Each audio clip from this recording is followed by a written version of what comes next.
ભગવાનના યોગમાં આવીને કેવા કેવા ભક્તો થઈ ગયા છે।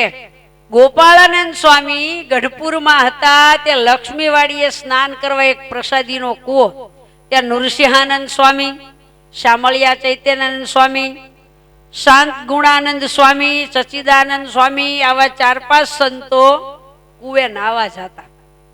પછી ગોપાળાનંદ સ્વામી હાથમાં લોટો લઈને બહાર ભૂમિ જવાઈ ગયા, તે એક ઝીંઝવાનું થુંબડું હતું, તેમ પગનું ઠેબું લાગ્યું ને તે થુંબડું ઉખડી ગયું લક્ષ્મીવાડીમાં, તે એની નીચેથી કીડિયારું નીકળ્યું, એટલી બધી કીડિયું।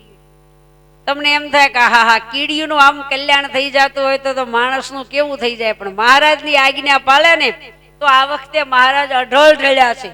એટલે નિષ્કુળાનંદ સ્વામીએ લખ્યું કે નોતી દીઠી નોતી સાંભળી, એવી પ્રગટાવી રીત પુરુષોત્તમ પ્રગટી રે।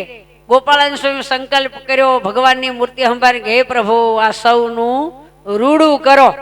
ત્યાં બધી કીડીઓના દેહ દિવ્ય દેહ ધારણ કરીને ધામમાં ગયા। પછી આવ્યા, હાથ શુદ્ધિ કરી નાવાની તૈયારી કરતા, ત્યારે શામળિયા ચૈત્યાનંદ સ્વામીએ પૂછ્યું કે સ્વામી તમે આટલા બધા હરખમાં કેમ છો, આનંદમાં કેમ છો, તમને ભગવાનના દર્શન થઈ શકશું?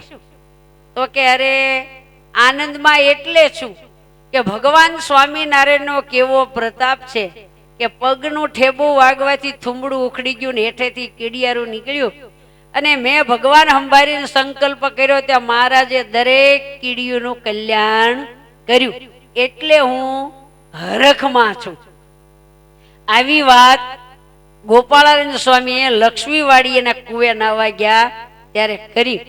તો કેવો મહિમા, ભગવાનના ભક્તોના સંકલ્પમાં એટલું બળ, ભગવાનના સંતના સંકલ્પમાં એટલું બળ, તો ભગવાન સર્વોપરી સ્વામિનારાયણ કેવા, એનો વાલા બેનો એવો મહિમા જાણવો, સતત હાલતા ચાલતા દરેક ક્રિયામાં સ્વામિનારાયણ સ્વામિનારાયણ ભજન કર્યા કરવું।